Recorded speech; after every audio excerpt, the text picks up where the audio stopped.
All of us wanted to know how to become successful in life. One thing that will surely help you reach that goal is to become an entrepreneur, taking that risk to sell a product that hasn't been sold before. In your mind, what business do I want to put up and how will I plan and start it? And in order to provide you with an answer and a solution, we invited and interviewed one of the most successful and young entrepreneurs here in Cavite. Ako sa inyo, ngayon pa lang, simulan nyo na.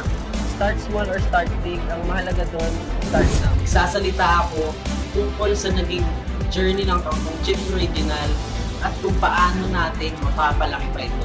The greatest wealth transfer is happening right now.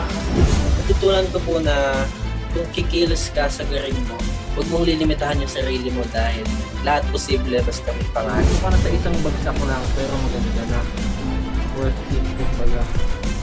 Kasi yun din naman yun pag tinotal ng ina-upgrade mo, ganun din yun. Angasan yung record ng buhay.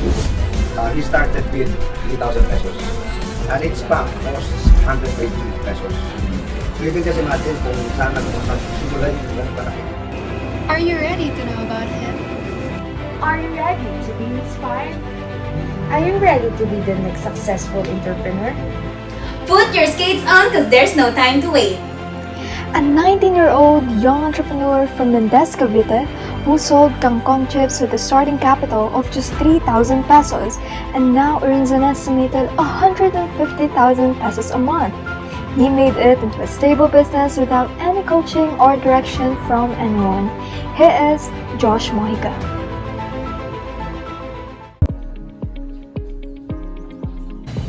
We are here at Kangkong Chips office at Mendez, Cavite. And luckily, we got the chance to interview one of the youngest successful entrepreneurs here in Luzon. Have you heard the popular Kangkong Chips with its delightful flavors and crispiness? Kangkong Chips was established by 17-year-old Josh Mojica, so we will give you a chance to know more about his product.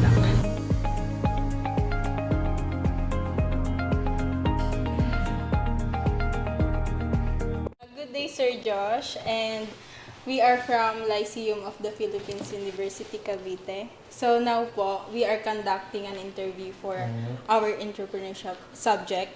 So I will introduce myself first. I am Devian Bernardo po.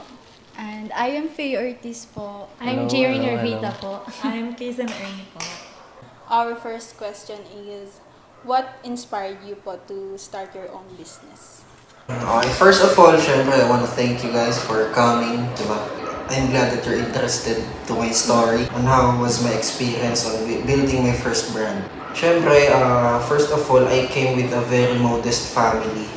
Pero, yung naging inspirasyon ko when I was starting is after my grandfather died last June 2021.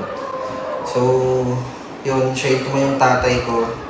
It was very painful. Chinanel ko yung pain na yun, I channeled it into something great on how I can build myself up from the bottom, di ba? Sobrang sakit, kaya ang nangyari, I was angry, it turned me into a beast. So, parang ang ginawa ko, I craved so bad na kailangan yung buhay namin, we wouldn't even think about a single penny to buy some medicine. Gusto ko ganun, kasi nga nawala yung daddy ko dahil sa kakulangan sa pera. So, I was upset with our life. Kasi I believe na being financially free is the key to unlimited happiness and peace. Pag nagawa ko yun, pag naabot ko yun, then we would have a very happy and prosperous life, and that became my mindset when I was a child. So, our second question for you, how is your business different how it started? A lot has changed. Talagang madaming nagbago, you know. A lot of problems has been solved. A lot of goals has been achieved. From, you know, self-owned business, and now with more than 100 of employees, 100 of distributors, and thousands of resellers. Ganun yung mga changes na yung naging process, and it enables various progress. So, yun yung mga changes. Since successful entrepreneur po kayo, what do you believe that the characteristics of an entrepreneur should have po? I would say, anong masasabi ko kung how successful a person would become is their stress tolerance. Hindi ka magkakaroon ng malaking buhay kung hindi ka magkakaroon ng malaking problema. It's gonna be painful to get strong. It's gonna be painful to get rich. Mga desisyon mo na hindi mo alam kung anong mangyayari pero gagawin mo pa rin, that's the key. So, as an entrepreneur, to become successful, you have to be tough, in short. For our last question po, as a successful entrepreneur, what advice will you give to someone who is just starting po in the business? Para sa akin, ang una mong gawin, first step is tanggapin mo na wala ka talagang alam. Then start learning along the way. So if you wanna know how to do business, then start it, do it yourself. So para sa akin, simulan mo ng mas maaga. Ang ginawa kong effort is based sa standards ko as a person. Turns out na yung effort ko pala ay makakabuo ng isang kumpanya pala. So meaning money followed me and not the other way around.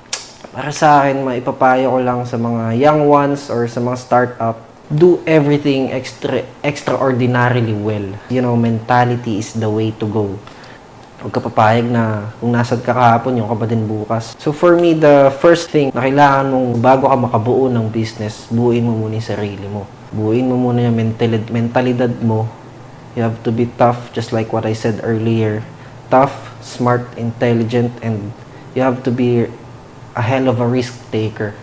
And of course, you have to learn before you earn. Yun ang dapat matutunan mo. So, Thank you so much, Sir Josh. We truly appreciate na nagkaroon po kayo ng available time para ma-interview. Thank you then. Thank you so much. And I hope you all the best, guys. Thank you po. Thank you. There we go! We have learned the story behind Josh Mojica's success. A young entrepreneur from Mendez who has sold his famous and unique product, the kangkong chips. To those who do not know about the kangkong chips, allow me to introduce it to you. Kangkong chips is a crispy deep-fried Filipino appetizer made with water spinach leaves coated with an egg and flour butter. This product of Josh is the #1 top-selling healthiest chips in the Philippines. It has 10 different flavors: classic, sour cream, barbecue, honey butter, spicy, chocolate, spicy cheese, sweet corn, cheese, salt, and vinegar. You can visit their Facebook page, Kangkong Chips Original by Josh Mojica, and also their other social media.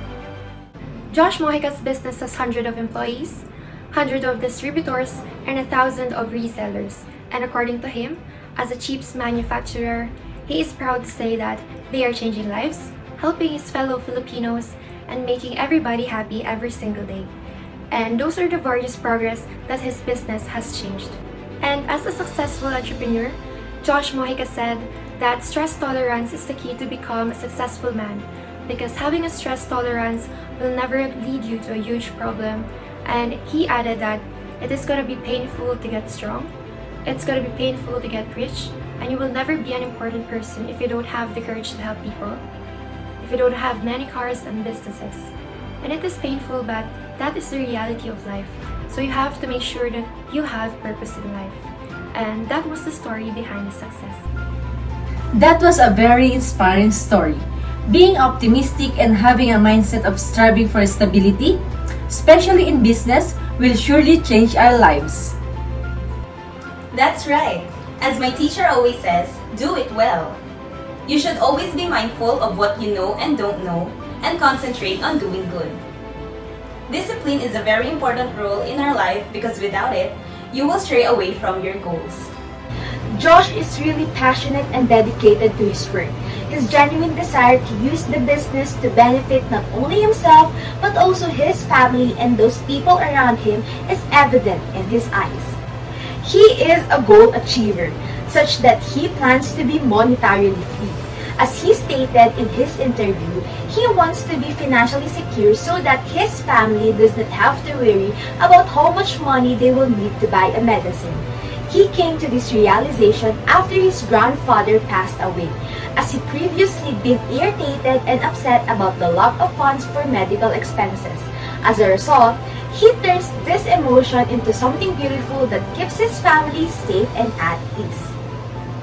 Optimistic, striving for stability, disciplined, passionate, dedicated, and a goal achiever are just some of the special characteristics of our featured entrepreneur, Josh.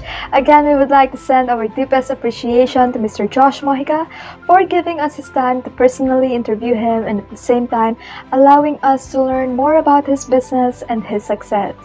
If you want to be the next successful entrepreneur, remember that it is not too early to start, nor it is not too late either. Thank you for being with us up until the end. This is group number 2. Have a great day, everyone.